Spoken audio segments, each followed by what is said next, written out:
Hello friends, welcome back to my channel. तो मैं लेकर आई हूँ BA 5th semester paper second elementary statistics के चैप्टर 1 सांख्यिकी प्रकृति क्षेत्र महत्व एवं इसका अर्थशास्त्र में उपयोग क्या है, ये चैप्टर का नाम है। तो इस चैप्टर में देखते हैं, आइए क्या क्या कैसे हमें पढ़ना है। तो सबसे पहले हम समझते हैं कि सांख्यिकी है क्या। तो सांख्यिकी का अर्थ देख लेते हैं। तो सांख्यिकी को अंग्रेजी में स्टैटिक्स कहते हैं। इसकी उत्पत्ति जर्मन भाषा के शब्द स्टैटिस्टिक और इटालियन शब्द स्टैटिस्टा से लिया गया है, जिसका अर्थ होता है राज्यों के राजाओं के विज्ञान के रूप में। तो स्टैटिक्स जो है यह स्टेट शब्द से ही स्टैटिक्स जो है कि बना हुआ है। स्टेट मीन्स होता है राज्य। तो राज्यों के आकलन में करने के लिए जिस विधि का प्रयोग किया गया उसे सांख्यिकी कहते हैं। प्राचीन समय में राज्य के में कितनी जनसंख्या है, कितने अनाज हैं, इन सब का मापदंड तैयार करने के लिए ही क्या करते थे, आंकड़ों का प्रयोग करते थे। कि मान लीजिए हमारे पास 100 अनाज की बोरी है, उसमें से सालाना 50 बोरी ख़त्म होती है, तो फिर आगे के लिए हमें भविष्य के लिए कितना कैसे बचा के रखना है, इन सब का आकलन करने के लिए प्राचीन समय में राजाओं द्वारा क्या किया जाता था, इस विधि का प्रयोग किया जाता था। इसी के जरिए क्या किया जाता था, आंकड़ों और समंकों के जरिए हम पूरी सूचनाएं जो हैं उनको एक विधि के द्वारा तैयार किया जाता था और पता लगाया जाता था कि क्या चीज़ है क्या चीज़ नहीं है। ये विज्ञान कौटिल्य के अर्थशास्त्र में भी देखा जा सकता है और आधुनिक समय में तो हम सांख्यिकी का प्रयोग कर ही रहे हैं। तो आप सभी क्या है, नोट डाउन करते रहिए या स्क्रीनशॉट लेते रहिए, ठीक। आप सभी के लिए बहुत ही यूजफुल है। तो अब देखते हैं सांख्यिकी का जन्मदाता कौन है। तो सांख्यिकी के जन्मदाता गॉटफ्राइड ऑकेनवॉल हैं, जो कि जर्मनी के विद्वान हैं और इन्होंने सांख्यिकी को विज्ञान के रूप में कब माना था, 1749 में। गॉटफ्राइड ऑकेनवॉल जर्मनी विद्वान ने 1749 में सांख्यिकी विज्ञान को मानव ज्ञान की विशिष्ट शाखा माना, ठीक। अब आते हैं सांख्यिकी के बारे में थोड़ा सा जान लेते हैं कि सांख्यिकी है क्या। तो सांख्यिकी ऐसे वक्तव्य स्टेटमेंट जिनमें संख्या संबंधित तथ्य हो, सांख्यिकी या समंक कहलाता है। अर्थात सांख्यिकी संख्यात्मक सूचनाओं का भंडार है। इसकी परिभाषा देख लेते हैं। तो इसकी परिभाषा क्या है, वह विज्ञान जिनमें संख्यात्मक विश्लेषण की विभिन्न विधियों का अध्ययन करते हैं सांख्यिकी कहलाता है। जैसे सांख्यिकी में केवल संख्यात्मक तथ्यों का अध्ययन किया जाता है, इसमें गुणात्मक तथ्यों का अध्ययन नहीं किया जाता है। सांख्यिकी संख्यात्मक सूचनाओं का भंडार होता है, ठीक। अब जैसे हमारे विद्यालय में 500 बच्चे पढ़ते हैं, उनमें से कोई काला है, कोई गोरा है, कोई मोटा है। तो काला गोरा मोटा ये क्या है कि ये हम क्या कर सकते हैं, इसको हम आंकड़ा नहीं मान सकते हैं। इसमें उसकी विशेषता मानी जाएगी कि वह मोटा है, वह पतला है, वह गोरा है, वह काला है। लेकिन हाँ, उनकी संख्या जो है एक विद्यालय में, उनकी संख्या के अनुसार जो पता चला लगेगा कि हाँ 500 बच्चों में से कितनी छात्राएं हैं और कितने छात्र हैं, इस चीज़ का हम सांख्यिकी के रूप में पता लगा सकते हैं कि कितने बच्चे, अंकों के आंकड़ों समंकों के जरिए हम पता लगा सकते हैं कि कितने छात्र हैं और कितनी छात्राएं हैं, ठीक। आगे देखते हैं। सांख्यिकी को 3 प्रकार से परिभाषित किया गया है, 3 प्रकार से बांटा गया है सांख्यिकी को, जिनमें से कुछ अर्थशास्त्री निम्नलिखित हैं। तो यहाँ पे ये चार्ट बना हुआ है। इस चार्ट के जरिए सांख्यिकी की परिभाषाएं किन किन क्षेत्रों में कैसे दी हुई हैं और किन किन ने दिया है। तो यहाँ देख लेते हैं, सांख्यिकी बहुवचन के रूप में या समंकों के रूप में बताया जाएगा। आपको अभी आगे वीडियो के आगे बताया जाएगा। यहाँ शॉर्ट फॉर्म में चार्ट बनाया गया है कि किस किस भाग में, किस रूप में कौन कौन से अर्थशास्त्र जो है अपने परिभाषाएं दी हुई हैं। ये चार्ट बना हुआ है। तो बहुवचन के रूप में या समंकों के रूप में पहला है, तो इसमें वेबस्टर, बाउले, ओकेनवॉल, केंडॉल, हॉरिस सिक्राइट, इन्होंने क्या किया है, सांख्यिकी को बहुवचन के रूप में परिभाषित किया गया है। दूसरा है एक वचन के रूप में या सांख्यिकी विज्ञान। तो इसमें दो मत दिए गए हैं। पहला ए है प्राचीन मत। तो प्राचीन मत के अनुसार जो परिभाषाएं हैं वो वायलफेल्ड और बाउले तथा बाडीगटन ने दिया हुआ है। और बी है आधुनिक मत। किंग, लाविट, केंडॉल, सेलिगमैन, क्रॉक्सटन तथा काउंडेन, इन्होंने क्या किया है, अपने अपने मत दिए हुए हैं। नवीन प्रवृत्तियां, तीसरा क्या है, नवीन प्रवृत्तियां। तो नवीन प्रवृत्तियों में किन्होंने कहा है, वालिस व रॉबर्ट्स, केने, हैंडले, इन्होंने क्या बताया है, सांख्यिकी की परिभाषाएं दी हुई हैं, जिन्हें हम आगे अभी इसी वीडियो में आगे हम जानेंगे। तो चलते हैं, आगे बढ़ते हैं। आगे पहला दिया है कि बहुवचन के रूप में सांख्यिकी की परिभाषा हम कैसे करते हैं। तो बहुवचन संज्ञा के रूप में सांख्यिकी संख्यात्मक तथ्यों का समूह होता है जिनमें सभी समंकों को संख्या के रूप में प्रकट किया जाता है। तो यहाँ पे जो है समंक जो है वो आंकड़ा होता है, वो अंक होते हैं। अंक के जरिए हम क्या करते हैं, तथ्यों को तैयार करते हैं। ठीक, आगे दिया है कुछ अर्थशास्त्रियों द्वारा दी गई बहुवचन के रूप में परिभाषाएं। तो बहुवचन के रूप में कुछ अर्थशास्त्रियों ने दिया था, जो ऊपर अभी बताया गया है। तो यहाँ पे ओकेनवॉल के अनुसार देख लेते हैं और बाउले के अनुसार देख लेते हैं, क्योंकि कई सारे अर्थशास्त्री हैं और सबका देखना उतना भी इम्पोर्टेंट नहीं है। एक दो सांख्यिकी की परिभाषाएं अर्थशास्त्रियों के अनुसार याद रखनी जरूरी है, क्योंकि जब भी आप सभी को सांख्यिकी को परिभाषित करने के लिए आएगा तो आप सभी सांख्यिकी का अर्थ बताते हुए, सांख्यिकी की परिभाषाएं देते हुए एक दो अर्थशास्त्री की परिभाषाएं लिखना जरूर समझिए और याद रखना भी जरूर समझिए। फिर उसके बाद सांख्यिकी की विशेषताएं, सांख्यिकी की सीमाएं, सांख्यिकी के क्षेत्र, ये सभी भी हम आगे अभी पढ़ेंगे। तो यहाँ ओकेनवॉल के अनुसार बताया जा रहा है, राज्य के संबंधित दोनों प्रकार के ऐतिहासिक व विवरणात्मक महत्वपूर्ण तथ्यों का संग्रह समंक कहलाता है, यानी समंक या सांख्यिकी कहलाता है। दूसरा परिभाषा है बाउले के अनुसार। तो बाउले के अनुसार क्या है, अनुसंधान के किसी विभाग में ऐसे तथ्यों के संख्यात्मक विवरणों को समंक कहते हैं जिन्हें एक दूसरे की तुलना में रखा गया है, यह सांख्यिकी कहलाता है। आगे अब आते हैं समंकों या सांख्यिकी की विशेषताएं। ये जो यहाँ विशेषताएं लिखी हुई है ये बहुवचन के रूप में है, ठीक, या बहुवचन या समंकों के रूप में ये विशेषताएं हैं। अभी हम एक वचन वाला जो पढ़ेंगे तो एक वचन या सांख्यिकी विज्ञान के रूप में पढ़ेंगे तो उसकी विशेषता अलग होगी। तो यहाँ देखते हैं समंकों या सांख्यिकी की विशेषताएं क्या है। तो पहला दिया है तथ्यों के समूह, एग्रीगेट ऑफ फैक्ट्स। तथ्यों के समूह के अनुसार सूचनाएं तथ्यों के समूह के रूप में होनी चाहिए ताकि तुलनात्मक अध्ययन किया जा सके। तो ये तथ्यों के समूह के अनुसार बताया गया है। यहाँ देख लेते हैं, तालिका बनी हुई है।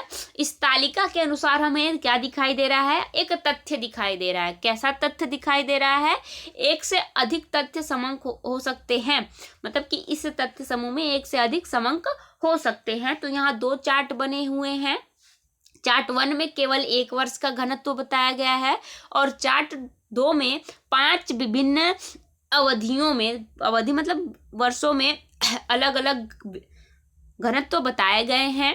तो चार्ट 1 में दिए गए आंकड़े समंक नहीं है क्योंकि वह एकाकी है, मतलब कि एकाकी मतलब अकेला है, अकेला है। चार्ट 2 में दिए गए आंकड़े जो है वो समंक है, मतलब एक से हमें कोई आंकड़ा नहीं मिलेगा कि हाँ एक वर्ष है तो उस वर्ष का घनत्व इतना है, तो एक से नहीं।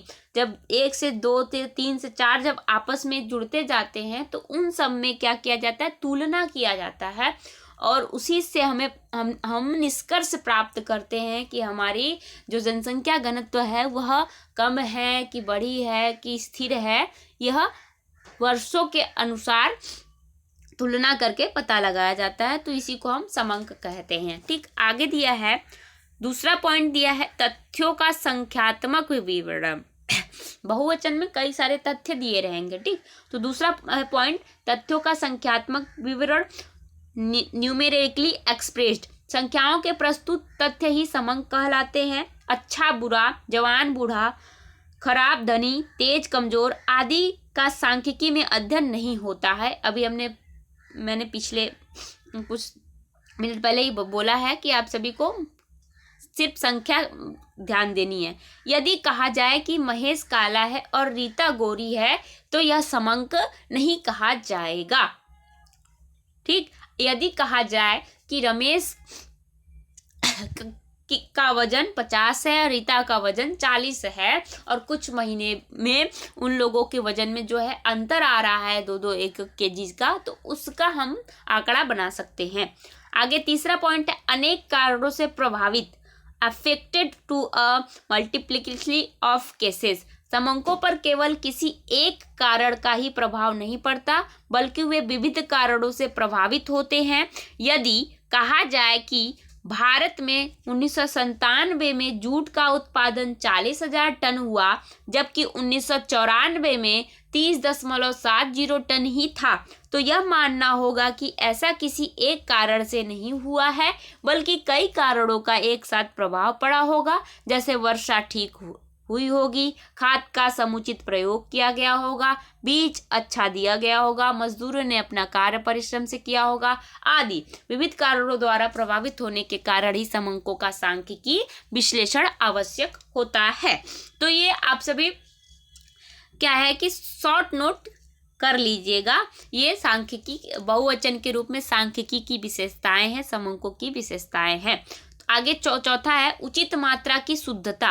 उचित मात्रा की शुद्धता में दिया है समंकों के संग्रहण में शुद्धता की यथोचित मात्रा का होना आवश्यक है। शुद्धता का उचित स्तर क्या हो, यह बात अनुसंधान के क्षेत्र, उद्देश्य तथा साधन इत्यादि अनेक कारणों पर निर्भर करती है। उदाहरण के लिए इलाहाबाद से कानपुर की दूरी का माप करने में किलोमीटर तक शुद्धता ही अपेक्षित है, परंतु पृथ्वी से सूर्य की दूरी का अनुमान लगाने में हजारों किलोमीटर तक भी छोड़ा जा सकता है। आगे पांचवा दिया है सुव्यवस्थित संग्रहण।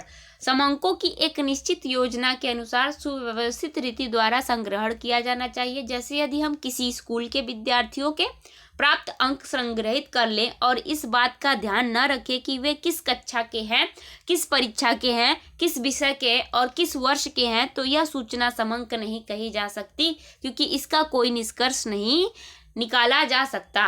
अतः अव्यवस्थित रूप से एकत्र तथ्य समंक नहीं कहलाते हैं, तो इसमें व्यवस्थित रूप होना आवश्यक है।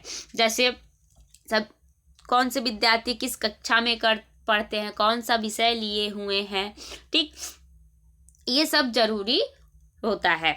आगे है छठा पूर्व निश्चित उद्देश्य।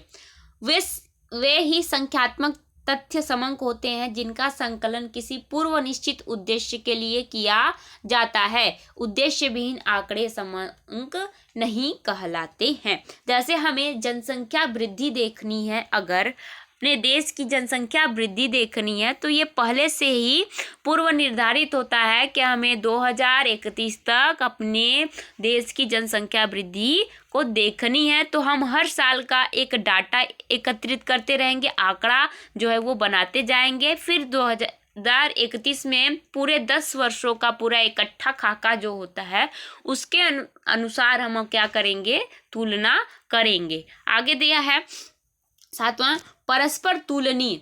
संख्याओं का समूह तभी समंक कहलाएगा जब संख्या सजाती हो और उनमें एक रूपता का गुण हो, अर्थात समान वस्तुओं की समान वस्तुओं से ही तुलना की जा सकती है।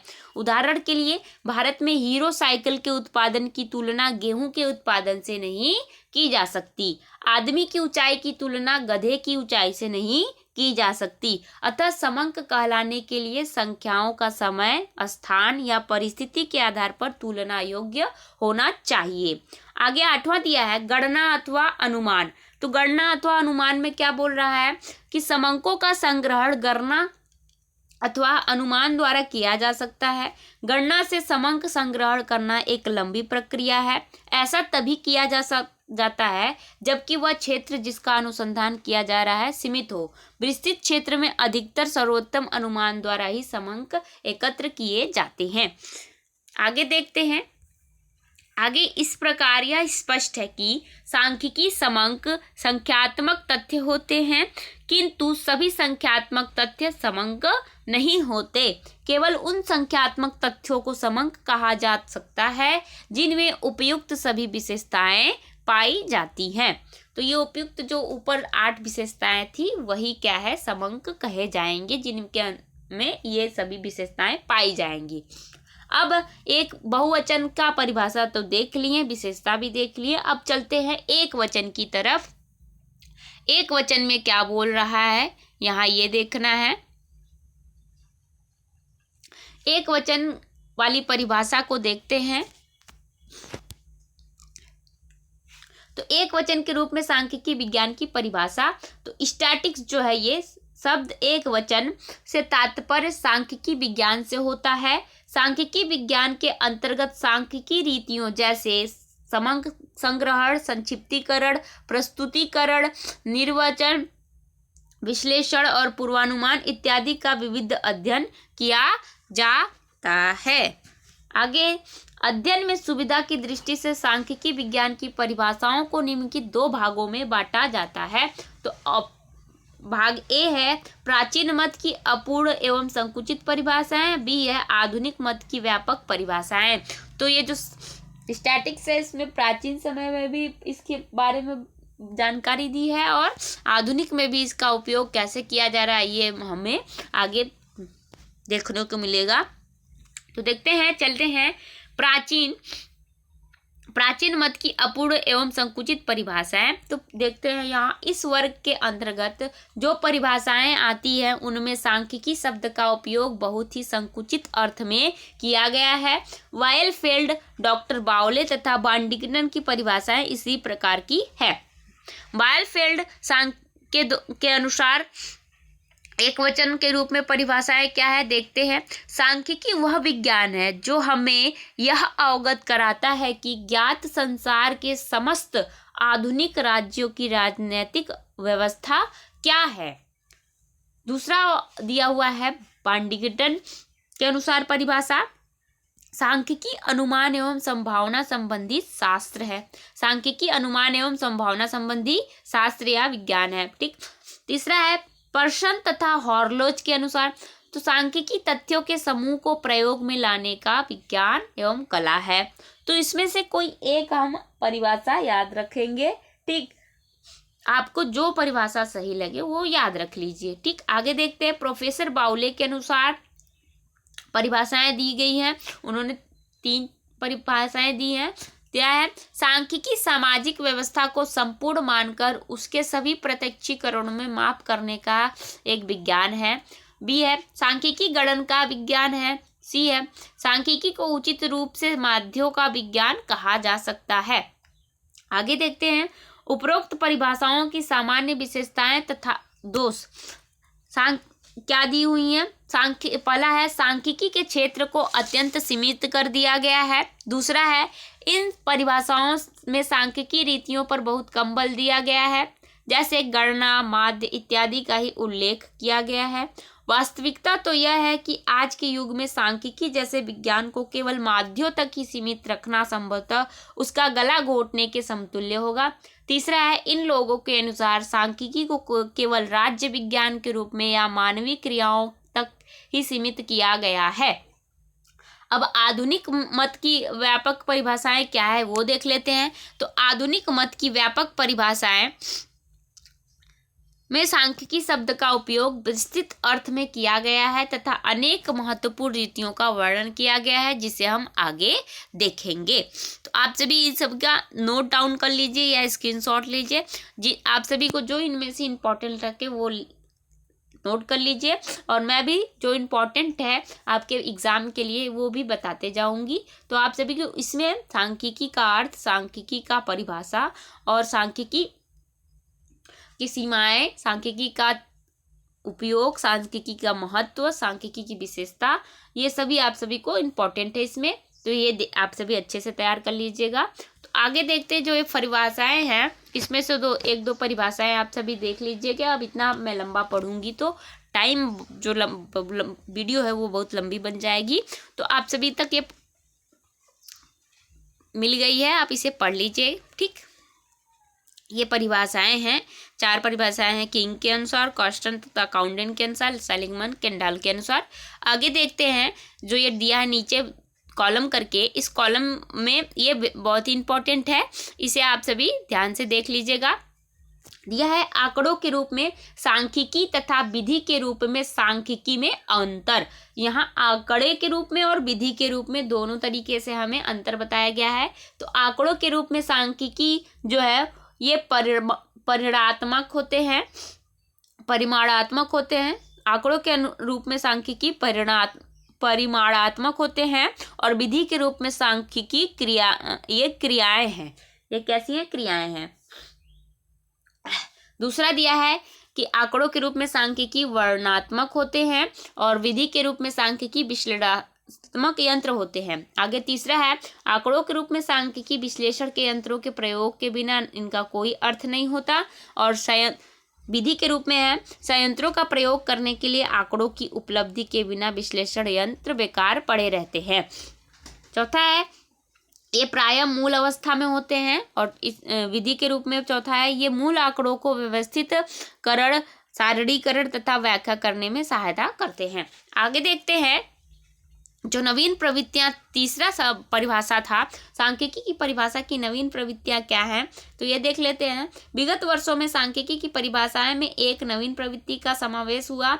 2-3 दशकों में वाणिज्य एवं प्रशासन के क्षेत्र में संख्यात्मक विधियों एवं तकनीकियों का प्रयोग इस ढंग से होने लगा जिससे निर्णय लेने में प्रबंधकीय सुधार में सहायता मिलने लगी है। अतः सांख्यिकी की परिभाषा में निर्णय पक्ष को भी सम्मिलित किया जाने लगा है। संक्षेप में सांख्यिकी की परिभाषा की नवीन प्रवृत्तियों के अनुसार सांख्यिकी को अनिश्चितता की परिस्थितियों में उचित निर्णय लेने का विज्ञान माना जाता है। तो नवीन दृष्टिकोण के अनुसार वालिस एवं रॉबर्ट के अनुसार जो परिभाषा दी गई है वो है सांख्यिकी अनिश्चितता की हालत में बुद्धिमत्ता निर्णय लेने की विधि का समूह है। इस प्रकार वालिस तथा रॉबर्ट्स के अनुसार सांख्यिकी अनेक रीतियों का संग्रह है जिनका मूल उद्देश्य किसी घटना के संबंधित अनिश्चित स्थिति को दूर करके बुद्धिमत्ता पूर्ण निर्णय लेने और उचित निष्कर्ष निकालना है। आगे चलते हैं, देखते हैं। ये भी परिभाषाएं दी हुई हैं, आप सभी ध्यान से देख लीजिए परिभाषाएं। ठीक, जो सही लगे, जो छोटा लगे थोड़ा, और जो समझ आ जाए वो नोट डाउन कर लीजिए। ठीक, अब देखते हैं कि सांख्यिकी वाकई में है क्या ना। तो यहाँ से पढ़ना स्टार्ट करते हैं। उपयुक्त परिभाषा के अनुसार जो दिया है, पहला दिया है सांख्यिकी की प्रकृति कैसी है। सांख्यिकी की प्रकृति सांख्यिकी विज्ञान तथा कला दोनों है। विषय सामग्री कैसी है। परिभाषा में ऐसे सामूहिक तथ्यों का अध्ययन किया जाता है जिनको संख्याओं में व्यक्त किया जा सकता है और जिन पर विविध कारणों का प्रभाव पड़ता है। तीसरा है सांख्यिकी की रीतियां। परिभाषा में सांख्यिकी रीतियों जैसे संग्रहण, वर्गीकरण, सारणीकरण, उपस्थितिकरण, संबंध स्थापन, निर्वचन और पूर्वानुमान का समावेश होना चाहिए। इन अनेक रीतियों को 4 प्रमुख भागों में बांटा जा सकता है: संग्रहण, प्रस्तुतिकरण, विश्लेषण तथा निर्वचन। ठीक, आगे देखते हैं। यहाँ ये जो बोल्ड में दिया हुआ है, इसे थोड़ा ध्यान दीजिए। सांख्यिकी वह विज्ञान है जिसमें निर्धारित उद्देश्य की प्राप्ति हेतु किसी भी अनुसंधान क्षेत्र से संबंधित आंकड़ों को, जो विभिन्न कारणों से प्रभावित होते हैं, का संकलन, वर्गीकरण, सारणीयन, विश्लेषण, निर्वचन, मापन तथा पूर्वानुमान किया जाता है। तो ये बोल्ड वाला आप नोट डाउन कर लीजिएगा। आगे देखते हैं सांख्यिकी का क्षेत्र। तो सांख्यिकी के क्षेत्र देखते हैं। तो सांख्यिकी के कितने क्षेत्र होते हैं? 3 क्षेत्र होते हैं। पहला क्षेत्र है सांख्यिकी की विषय सामग्री, दूसरा क्षेत्र है सांख्यिकी का स्वभाव कैसा है, और तीसरा है सांख्यिकी की सीमाएं कैसी हैं। तो सांख्यिकी की विषय सामग्री क्या है देखते हैं। यहाँ पर दिया है कि सांख्यिकी की विषय सामग्री को 2 भागों में बांटा जाता है। पहला भाग है सांख्यिकी विधियाँ। तो सांख्यिकी विधियाँ क्या होती हैं? ये वे विधियाँ हैं जिनकी सहायता से आंकड़ों का संग्रहण, वर्गीकरण तथा सारणीयन करके तुलना की जाती है और निष्कर्ष निकाले जाते हैं। सांख्यिकी विधियों में आंकड़ों का संग्रहण किया जाता है। दूसरा है प्रबंधन किया जाता है। सांख्यिकी विधियों में आंकड़ों का संक्षिप्तीकरण किया जाता है, विश्लेषण किया जाता है, निर्वचन किया जाता है, पूर्वानुमान लगाया जाता है। ये सभी सांख्यिकी की विधियों में किया जाता है। तो ये सभी क्या है देख लीजिए आप सभी ध्यान से। आगे चलते हैं। दूसरा है पहला दिया था सांख्यिकी विधियां और दूसरा दिया है व्यवहारिक सांख्यिकी। तो व्यवहारिक सांख्यिकी के अनुसार व्यवहारिक सांख्यिकी के अंतर्गत विशिष्ट समस्याओं को हल करने के लिए सांख्यिकी विधियों का प्रयोग किया जाता है। तो पहला है वर्णनात्मक व्यवहारिक सांख्यिकी, दूसरा है वैज्ञानिक व्यवहारिक सांख्यिकी, तीसरा है व्यवहारिक सांख्यिकी। अब दूसरा आ जाते हैं सांख्यिकी का स्वभाव कैसा है। तो सांख्यिकी का स्वभाव देखते हैं तो कैसा है। सांख्यिकी जो है विज्ञान तथा कला दोनों है। तो सांख्यिकी एक विज्ञान है पहले देखेंगे, फिर उसके बाद देखेंगे कि सांख्यिकी एक कला है। ठीक, तो पहले देखते हैं सांख्यिकी एक विज्ञान है। तो इसमें दिया है विज्ञान वह शास्त्र है जिनमें हमें क्रमबद्ध या व्यवस्थित ज्ञान प्राप्त होता है। विज्ञान की निर्धारित शर्तों की दृष्टि से सांख्यिकी को निम्न आधारों पर विज्ञान कहा जा सकता है। पहला आधार है सांख्यिकी ज्ञान का नियमबद्ध समूह और बड़ी तीव्र गति से विकास कर रहा है। दूसरा है इसकी विभिन्न रीतियों का सभी क्षेत्रों में व्यापक प्रयोग होता है। संभावना का सिद्धांत, सांख्यिकीय नियमितता नियम, महांक जड़ता नियम आदि सार्वभौमिक नियम हैं। तीसरा है समंकों का संकलन करना, तदुपरांत उनके विश्लेषण द्वारा कारण और परिणाम का संबंध बताते हुए निर्वचन करना सांख्यिकी की प्रमुख क्रियाएं हैं। ठीक, नोट डाउन कर लीजिएगा। नेक्स्ट देखते हैं आगे। सांख्यिकी एक कला है। सांख्यिकी एक कला है कैसे? यहाँ पे है सांख्यिकी एक कला है। तो सांख्यिकी एक कला है, यह कैसे? यदि विज्ञान ज्ञान है तो कला क्रिया है। क्या बोल रहा है देखिए, इतना इम्पोर्टेंट है ये। यदि विज्ञान ज्ञान है तो कला क्रिया है। कला क्या होती है? क्रिया होती है। अर्थात कला से तात्पर्य ज्ञान की उस शाखा से है जो विभिन्न समस्याओं के समाधान हेतु सर्वोत्तम रीतियों की बदलती तथा तथ्यों को प्राप्त करने के उपाय भी सुझाती है। ये होती है कला। ठीक, तो अब आगे दिया है कि सांख्यिकी कला भी है। क्यों की? तो क्योंकि दिया है क्योंकि सांख्यिकी पहला दिया है क्योंकि सांख्यिकी विभिन्न समस्याओं का समाधान करने के लिए आंकड़ों के प्रयोग, प्रस्तुतिकरण, विश्लेषण एवं निष्कर्ष निकालने के लिए उपाय एवं साधन प्रस्तुत करती है। दूसरा पॉइंट है विभिन्न समस्याओं के समाधान के लिए अलग अलग सांख्यिकी रीतियों एवं नियमों का प्रयोग कैसे किया जाए, इस बात का अध्ययन भी सांख्यिकी के रूप में किया जाता है। आगे है तीसरा, सांख्यिकी विधियों के व्यवहार के लिए व्यक्ति में विशेष निपुणता, अनुभव तथा आत्मसंयम की आवश्यकता होती है, जो किसी विषय को कला कहने के लिए अत्यंत आवश्यक है।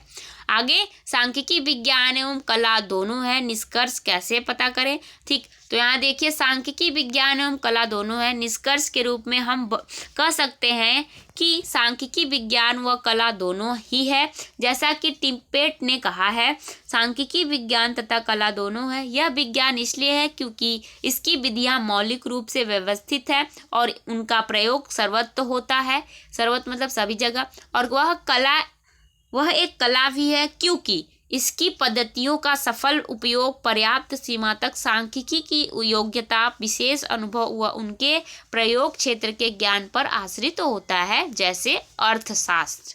तो ये सांख्यिकी विज्ञान एवं कला दोनों है, यहाँ पे आप सभी को निष्कर्ष बता दिया गया। आगे चलते हैं, देखते हैं सांख्यिकी एक वैज्ञानिक विधि है। तो कैसे हम पता करेंगे कि सांख्यिकी एक वैज्ञानिक विधि है। तो यहाँ पे दिया हुआ है, यहाँ पे दिया है कि सांख्यिकी मूलभूत ज्ञान का समूह नहीं अपितु ज्ञान प्राप्त करने की रीतियों का समूह है। तो यहाँ दिया है वैज्ञानिक रीतियों के संदर्भ में समझना चाहिए कि वैज्ञानिक अनुसंधान के अंतर्गत 4 अवस्थाएं आती हैं। पहला अवलोकन, दूसरा परिकल्पना, तीसरा पूर्वानुमान और चौथा परीक्षण होती हैं और सांख्यिकी का प्रयोग इन सभी अवस्थाओं में किया जाता है। अतः इसे विज्ञान अथवा कला की अपेक्षा वैज्ञानिक विधि कहना अत्यधिक श्रेयकर होता है। आगे देखते हैं, अब वेरी इंपॉर्टेंट टॉपिक आ रहा है। इम्पॉर्टेंट टॉपिक यह था कि सांख्यिकी एक विज्ञान और कला दोनों है, ये भी इम्पॉर्टेंट है। और सांख्यिकी का महत्व क्या होता है, ये भी इम्पॉर्टेंट है। तो सांख्यिकी का महत्व देखते हैं। आइए, सांख्यिकी के महत्व को 5 भागों में बांटा गया है। पहला भाग है व्यापार, उद्योग व वाणिज्य में महत्व, दूसरा अर्थशास्त्र में महत्व, तीसरा आर्थिक नियोजन में महत्व, चौथा शासन प्रबंध में महत्व और पांचवा अन्य महत्व। तो सांख्यिकी के 5 तरीके से महत्व बताए गए हैं, कहाँ कहाँ इसका प्रयोग किया जाता है। तो व्यापार और उद्योग व वाणिज्य में सांख्यिकी का महत्व ये पहला है। इसे आप सभी देख लीजिएगा, क्योंकि मैं रीड करूँगी तो बहुत लंबी वीडियो जाएगी। तो आप सभी तक ये डाटा मैं पहुंचा दी, इतना ही बहुत है। स्क्रीनशॉट ले लीजिए, फिर आगे हम बढ़ेंगे। 5 पूरे हैं, इन 5 को सांख्यिकी के महत्व में शॉर्ट नोट के रूप में आप सभी कर लीजिएगा, क्योंकि मैं नोट्स बनाऊंगी तो बहुत टाइम लग जाएगा अभी फिलहाल, और टाइम आप सभी के पास है नहीं, दिसंबर में ही एग्ज़ाम होगा। आगे देखते हैं, दूसरा था आर्थिक नियोजन के क्षेत्र में सांख्यिकी का महत्व, तीसरा है शासन प्रबंध में महत्व। एक एक करके आप सभी देखते जाइए ताकि आप सभी का क्लियर रहे, नोट्स बनाने में आगे पीछे छूटे ना। अब शासन प्रबंध में महत्व यहाँ तक दिया हुआ है, देख लीजिएगा आप सभी। फिर अब आगे चलते हैं, अभी और भी दिया है शासन प्रबंध में महत्व, और भी इधर है, 6 है पूरे। अब चौथा है अन्य महत्व। अन्य महत्व के अंतर्गत ये 3 दिए हुए हैं। सामाजिक दृष्टि से महत्व, कृषि व अनुसंधानों के लिए उपयोगी, और तीसरा है भूतकालीन ज्ञान व अनुभव की सुरक्षा। अब आगे देते हैं, अर्थशास्त्र में सांख्यिकी का उपयोग कहाँ कैसे करेंगे हम। तो अर्थशास्त्र में सांख्यिकी का उपयोग किस तरीके से करते हैं, यहाँ पर आप सभी को बताया गया है कि अर्थशास्त्र के क्षेत्र में सांख्यिकी का योगदान सराहनीय है। आज किसी भी आर्थिक समस्या का समाधान बिना सांख्यिकी रीतियों के उपयोग के संभव नहीं है। ठीक, सांख्यिकी वे तीर है जिनसे मुझे अन्य अर्थशास्त्रियों की भांति ईंटें बनानी है। ठीक, अब आगे पढ़ते हैं सांख्यिकी की सीमाएं। तो सांख्यिकी की सीमाएं देखते हैं क्या है। तो सांख्यिकी की सीमाएं, वर्तमान समय में सांख्यिकी का क्षेत्र निरंतर बढ़ता जा रहा है, लेकिन इसकी अपनी सीमाएं भी हैं। तो यहाँ सीमाएं दिया है, टिपेट ने ठीक ही कहा है कि तकनीकी अथवा अन्य किसी क्षेत्र में अनुसंधान करने में सांख्यिकी रीतियों का प्रयोग कुछ मान्यताओं पर आधारित होता है तथा उसकी कुछ सीमाएं होती हैं जो उनसे प्रायः अनिश्चित निष्कर्ष प्राप्त होते हैं। तो यहाँ पे सांख्यिकी की सीमाएं दिया है। तो पहला सीमाएं क्या है, संख्यात्मक तथ्यों का अध्ययन। आगे दूसरा दिया है सांख्यिकी समूहों का अध्ययन। तीसरा दिया है पूर्ण रूपेण प्रमाणित निष्कर्ष का अभाव। चौथा है औसत सत्यता। पांचवा है अंकों की एक रूपता। छठा है सांख्यिकी के नियमों का पूर्ण ज्ञान। सातवां है सांख्यिकी साधन प्रस्तुति करती है, समाधान नहीं। आठवां है संदर्भ विशेषता। तो ये सभी आप सभी क्या है स्क्रीनशॉट लेते रहिए, नोट करते रहिए। और हाँ, जरूरी नहीं है कि जो इतना पैराग्राफ इतना बड़ा बड़ा लिखा है इतना ही लिखे, आप सभी सांख्यिकी की सीमाएं में शॉर्ट नोट करेंगे। जैसे वो 1 2 3 करके दिया है ना, बस यही आप सभी ऊपर हेडिंग डालेंगे सांख्यिकी की सीमाएं, तो नंबर 1 डाल देंगे संख्यात्मक तथ्यों का अध्ययन। अब इसके अंदर पूरा इतना जो लिखा है ये आप सभी को समझने के लिए दिया है, ठीक है। बाकी ये मेन पॉइंट आप सभी का यही होगा, जो बोल्ड में लिखा है बस इतना ही लिख देंगे, काफी है। दूसरा है सांख्यिकी समूहों का अध्ययन। तीसरा है पूर्ण रूपेण प्रमाणित निष्कर्ष का अभाव। चौथा औसत सत्यता। ये सभी पॉइंट क्या है आप सभी एक पॉइंट कर करके लिख देंगे तो भी बहुत है, ठीक। लॉन्ग वाले में भी बहुत हो जाएगा। आगे देखते हैं। 9वां है सांख्यिकीय नियम दीर्घकाल में ही सत्य होते हैं। तो ये आप पढ़ के समझ लीजिएगा। फिर अब आगे आते हैं सांख्यिकी की अविश्वसनीयता। तो सांख्यिकी की अविश्वसनीयता दिया हुआ है। फिर उसके बाद ये हमारा चैप्टर कंप्लीट। अब आगे हम देखेंगे सेकेंड चैप्टर, ठीक। और जहाँ भी आपको डाउट हो तो आप सभी प्लीज़ कमेंट बॉक्स में कमेंट करिए, आप सभी के लिए खुला हुआ है कमेंट, ठीक। नेक्स्ट वीडियो में सेकेंड चैप्टर लेकर आऊँगी। इसमें जो भी टॉपिक्स ना समझ आए प्लीज़ एक बार फिर कमेंट करिएगा, मैं उसका शॉर्ट नोट करके आप सभी तक अपलोड कर दूँगी, पहुँचा दूँगी, ठीक। और हाँ, जो प्रीवियस ईयर क्वेश्चन पेपर है उस क्वेश्चन पेपर का भी मैं सलूशन स्टार्ट कर दी हूँ नोट करना उसका। उसमें कई सारे क्वेश्चंस है, उसको सॉल्व करके ही पूरा मैं अपलोड करूँगी। उसमें कई सारे या करके अथवा करके भी दिए हैं, ऑप्शनल है। जैसे 10 क्वेश्चन में से 5 ही करने हैं, 10 क्वेश्चन में से 8 ही करने हैं, 4 ही करने हैं, 5 तो 4 में से 2 ही करने हैं। तो उसमें सभी क्वेश्चन के आंसर मैं दे दूंगी, जो आप सभी को ठीक लगे वो करिए, वैसे ही पेपर होगा। तो आप मिलते हैं नेक्स्ट वीडियो में, तब तक के लिए धन्यवाद।